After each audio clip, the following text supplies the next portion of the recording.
Salam Merdeka Belajar. Halo, perkenalkan nama saya Ebit Rusali, guru matematika di SMP PPK Santo Antonius Negeri Papua.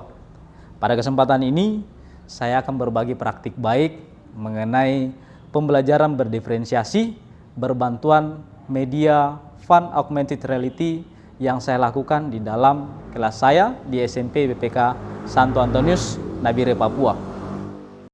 Penting bagi seorang guru untuk memahami muridnya, karena pastinya mereka berasal dari berbagai latar belakang yang berbeda, bahkan masing-masing memiliki potensi yang unik. Seperti yang saya lakukan, saya mengadakan diskusi, cerita santai untuk bisa mengetahui apa sih yang diinginkan oleh anak-anak saya dalam pembelajaran.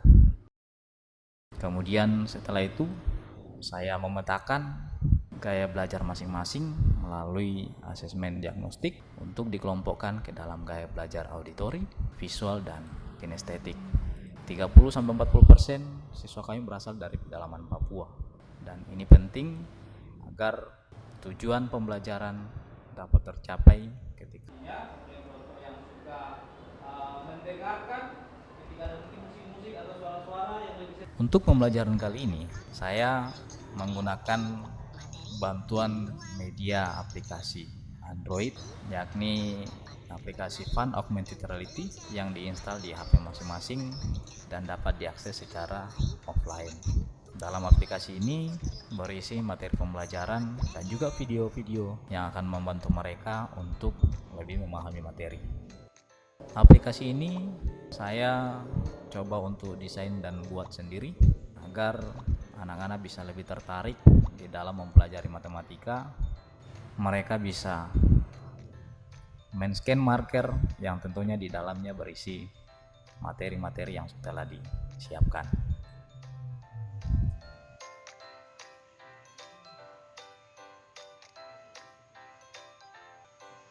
Para siswa kemudian saya kelompokkan ke dalam kelompok berdasarkan gaya belajar, yakni gaya belajar auditori, visual, dan kinestetis. Kali ini saya menggunakan media augmented reality yang bisa diinstal dan dipasang di gawai peserta didik dan dapat diakses secara offline. Dalam aplikasi ini berisi materi-materi pembelajaran yang akan diproyeksikan dalam marker yang ada, dan kemudian juga berisi video-video pembelajaran.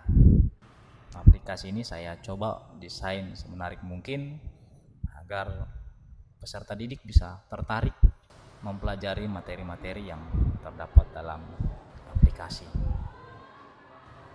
Kelompok visual saya berikan aplikasi Fun Augmented Reality dan juga PPT yang berisi materi pembelajaran, sedangkan kelompok auditori menggunakan video yang ada di aplikasi AR, dan kelompok kinestetis membuat jaring-jaring tabung dan menggunakan kertas Buffalo.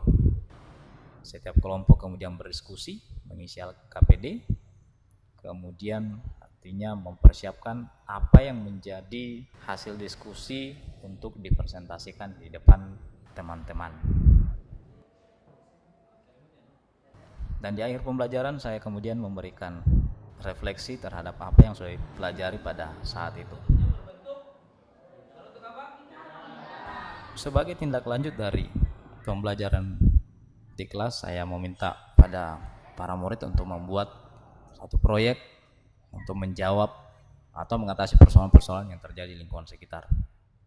Dan kali ini mereka luar biasa, mereka mampu menemukan satu alat, yakni wadah ludah pinang portable, sebagai bentuk solusi atas persoalan ludah pinang yang terkadang mengganggu pemandangan karena dibuang secara sembarang di fasilitas-fasilitas umum. Dengan adanya wadah ini diharapkan mampu mengatasi persoalan dan konsumsi pinang tetap berjalan secara elegan karena memiliki wadah yang berbasis teknologi. Apresiasi saya terhadap mereka sudah mampu menunjukkan kemampuan bernalar kritis, kreatif, dan bahkan sikap percaya diri mereka untuk bisa tampil menjadi nilai plus dalam pembelajaran ini. Teman kami, Joshua akan menjelaskan cara pemakaiannya. Cara pemakaiannya yaitu mencolokkan baterai,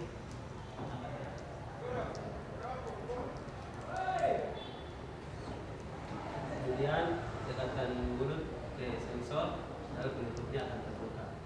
Lalu kita tinggal membuang lidah ke dalam wajan.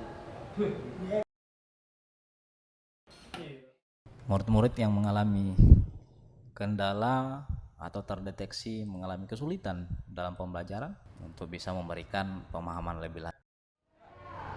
Saya sangat senang belajar dengan cara ini karena saya dapat menguasai pelajaran matematika dengan baik. Saya sangat senang belajar dengan metode ini karena saya bisa belajar dengan nyaman dan tidak bosan. Demikianlah praktik baik yang saya bagikan kepada kita semua. Kiranya bisa menjadi penyemangat, motivasi, terutama bagi kita selaku pendidik, dan khusus bagi sahabat-sahabat saya yang ada di tanah Papua, yang terus mengabdikan diri dalam memajukan pendidikan di tanah Papua tercinta. ISK ini berkata bahwa barang siapa yang bekerja dengan jujur, setia, dan dengar-dengaran di tanah ini, maka ia akan memperoleh satu tanda heran ke tanda heran yang lain. Sa belajar, kau belajar, kitong belajar. Sekian dan terima kasih.